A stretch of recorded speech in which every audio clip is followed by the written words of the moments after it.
सच्चाई सच छुपने नहीं देंगे। नमस्कार, मैं राहुल। दिल्ली के जंतर मंतर पर आप सबका स्वागत है। आप देख रहे हैं देश की सच्चाई। कश्मीरी पंडितों की जो तमाम खबरों को आपने सुना होगा।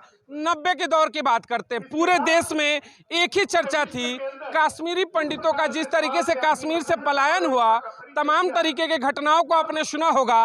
आज दिल्ली के जंतर मंतर पर कश्मीरी पंडित और देश के तमाम और ब्राह्मण समुदाय के लोग यहाँ पर मौजूद हैं। अपने तमाम मुद्दों को लेकर के चर्चाएं शुरू करते हैं कि 2024 चुनाव से पहले किस तरीके से कश्मीरी पंडित के मामलों को लेकर के आज प्रदर्शन है, क्या प्रमुख मामले हैं।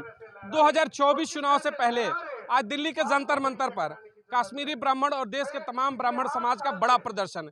क्या कहना चाहेंगे सत्ता शासन से? देखिए, मैं कहना चाहता हूँ कि कश्मीर ये जो शब्द है ना, ये कश और मीर से नहीं बना है, ये काशाय से बना है।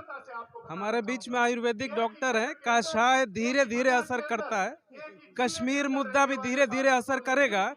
और ये जो वहाँ खेल हुआ, ये जो परेशानी हुई, इसका 100% निदान निकलेगा। यही कहने हम यहाँ पर आए हुए हैं। आपने कहा कि निदान निकलेगा। एक सवाल मैडम उठता है, 32 वर्ष लॉन्ग पीरियड होता है, यानी 3 दशक। 3 दशक के बाद भी देश के वर्तमान की राजनीतिक दौर की बात करूं, मौजूदा सरकार हो या फिर पिछली सरकार, कश्मीरी ब्राह्मण एक बड़ा मुद्दा रहा। वोट बैंक इकट्ठे किए गए देश भर में, भावनाओं के साथ मैं कहूं तो एक तरीके से प्ले गेम किया गया। लेकिन मौजूदा दौर की स्थिति क्या बेहतर हुई है क्या कश्मीर की? पत्रकार जी, मैं आपको पहले तो करेक्ट करना चाहूँगी। 32 वर्ष नहीं, 34 वर्ष हो चुके हैं। हमारे 34 वर्ष हो चुके हैं हमारे नरसंहार को। और कश्मीर की स्थिति आज से 30 साल पहले जो थी, अब धीरे धीरे प्रधानमंत्री के द्वारा बदलाव आ रहा है। लेकिन जो हमारे ब्राह्मण शक्ति है, ब्राह्मणों का जो एक समुदाय है, ब्राह्मणों का जो हमारी एकता है, उसमें कोई कमी थी। इसी वजह से आज हम प्रदर्शन कर रहे हैं कि अगर कश्मीर में कोई शहीद होता है तो वो कश्मीरी पंडित नहीं, कश्मीरी ब्राह्मण, हिंदू ब्राह्मण शहीद हो रहा है, तो उस पर आवाज़ उठानी चाहिए। अगर हम अपनी एकता के द्वारा, हमारे सरकार भी और भी अच्छा उपलब्धियां कर सकती है, कश्मीर को और डेवलप कर सकती है, अगर हमारी एकता हो। क्योंकि अभी सरकार को लग रहा है कि कश्मीरी पंडित तो वोट बैंक है ही नहीं, लेकिन कश्मीरी पंडित पंडित ही नहीं है, कश्मीरी पंडित ब्राह्मण है। ब्राह्मणों का 22 करोड़ का वोट बैंक है, ये बोले ना सरकार। आपने कहा, देखिए कि सरकारों को लगता है कि कश्मीरी ब्राह्मण वोट ही नहीं है, लेकिन आप वोट बेशक ना हो, लेकिन वोट में जो सत्ता में जाने की सीढ़ी है आपके नाम से तैयार की जाती है। क्या कहेंगे, आज भी वोट के रूप में केवल देखा जाता है कि आपको तैयार करके आपके नाम पर वोट लेना है?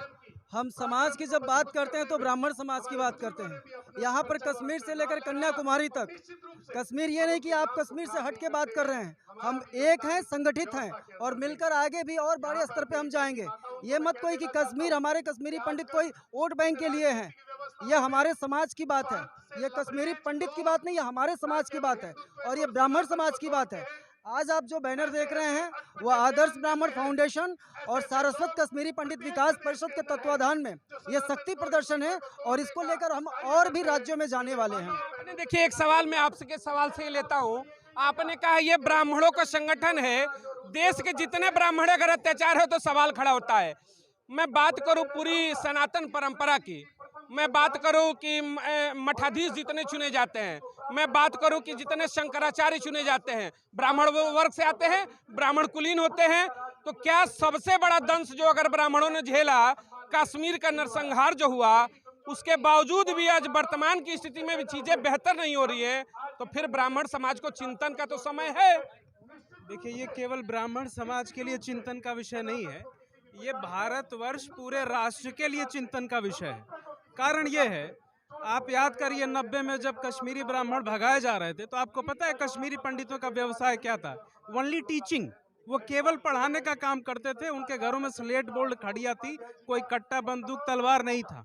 तो ये समाज के लिए चिंतन का विषय है कि हम अपने समाज का जो थॉट प्रोसेस करने वाला वर्ग है, उसके लिए हम क्या ट्रीटमेंट दे रहे हैं। और ये ट्रीटमेंट आप देखिए, कश्मीर से लेकर देवरिया तक और कश्मीर से लेकर के कन्याकुमारी तक ब्राह्मण वर्ग झेल रहा है। बजाय कि हम इनका सम्मान करें, बजाय कि हम इनको सम्मानजनक स्थिति में रखें, इनके साथ तो ह्यूमिलिएशन की इंतहा हो गई है। तो ये सरकारों को भी सोचना चाहिए कि हम अपने अध्यापक वर्ग को, टीचर वर्ग को हम कहाँ रखना चाहते हैं। ये बहुत आवश्यक है। देवरिया का जिक्र किया, मैं आना चाहूंगा उत्तर प्रदेश। हालिया घटना है, एक तरीके से कहिए कि नरसंहार भी कहा जा सकता है, हालांकि दूसरे पक्ष से भी मृत्यु हुई है। तो क्या आपको लग रहा है कि जो वर्तमान की सरकार है, यूपी गवर्नमेंट, बाबा की सरकार, डबल इंजन की सरकार कहते हैं, वहां पर जिस तरीके से आपने कहा कि एक ब्राह्मण परिवार की हत्या होती है, तो क्या वर्तमान की सरकारें भी सक्षम नहीं है क्या ब्राह्मणों को सुरक्षा देने में? देखिए, दो चीजें हैं। सब कुछ केवल सरकार के भरोसे नहीं छोड़ा जा सकता। हम यहाँ आए हुए हैं ना, तो हम एक राजनीतिक आवाज बन के तो आए हुए हैं, हम एक सामाजिक आवाज भी बनना चाहते हैं कि समाज के भीतर हम आपसी सौहार्द और सद्भाव के लिए क्या करना चाहते हैं। सरकार हर व्यक्ति के पीछे पुलिस नहीं खड़ा कर सकती है, हर व्यक्ति को राइफल की सुरक्षा नहीं दे सकती है। सामाजिक संरचना पर भी हमें काम करने की जरूरत है। क्यों हम एक दूसरे से इतने दूर होते चले जा रहे हैं, इस पर भी सोचने की जरूरत है। क्यों हम किसी एक वर्ग के खिलाफ खड़े हो जाएं तलवार लेकर के, इस पर भी हमें सोचने की आवश्यकता है। देखिए, आज ब्राह्मण समुदाय का यहाँ पर सम्मेलन है, कहिए कि देश भर के अलग अलग राज्यों से ब्राह्मण बुद्धिजीवी वर्ग इकट्ठा। एक सवाल बनता है, हालिया कुछ महीनों की घटना देखे, उत्तर प्रदेश से मैं फिर जाऊंगा, स्वामी प्रसाद मौर्य, रामचरितमानस को लेकर के जिस तरीके से टिप्पणियां की गई कि रामचरितमानस और सनातन धर्म में जिस तरीके से कहा गया कि पिछड़ों को लेकर के तमाम बातें हैं, तो ब्राह्मण वर्ग पर लगातार जो इस तरीके का आरोप लग रहे हैं, उनको लेकर आप लोग क्या कहेंगे? देखिए, ये एक षड्यंत्र है, एक कॉन्स्पिरेसी है। आप सोचिए, समझने की बात है कि जब सोशल वेलफेयर स्टेट नहीं था, जब डेमोक्रेसी नहीं थी और जमीन के मालिकाना हक राजपूतों और ब्राह्मणों के पास थे, तो ये दलित पिछड़ा वर्ग इतना कैसे आगे बढ़ गया, इनकी जनसंख्या कैसे इतनी आगे बढ़ गई। हमारे यहाँ ये डिवीज़न नहीं था, ये डिवीज़न थोपा हुआ है। ब्राह्मण, आपको मैं एक आश्चर्यजनक बात बताऊं, मैं ब्राह्मण हूं और मेरी माँ ने जन्म के बाद मुझे एक दलित महिला को ₹1.25 में बेच दिया था। ये एक टोटका था जिंदा रहने के लिए। हमारे यहाँ इतना एक दूसरे के प्रति आदर और एक दूसरे के प्रति सम्मान था, आत्म मतलब विश्वास था कि बेच दो, बेटा सुरक्षित रहेगा। बेटा सुरक्षित रहेगा। और एक और आश्चर्यजनक बात बताऊं, जब मेरा यज्ञोपवीत हो रहा था, वो शूद्र महिला आई और हमारे घर पे खड़ी हो गई, बोली कि ये मेरा कपड़ा पहन के यज्ञोपवीत में जाएगा, और मैं उस चमारिन का कपड़ा पहन के मेरा जनेऊ हुआ था। ये हमारे अंदर सद्भावना थी, ये हमारे अंदर समन्वय था।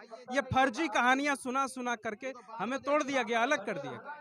इस बार कौन लोग हैं जो बार बार उन मुद्दों को उठाते हैं? वो आखिर कौन लोग हैं इस तरीके के जो माहौल क्रिएट करते हैं कि आपसी भाईचारे खत्म होते हैं? ये षड्यंत्र है, इस पर हम लोग बात करेंगे। आयोजक करताओं की सुन लिया जाए, ठीक है सर, इनकी सुन लेते हैं।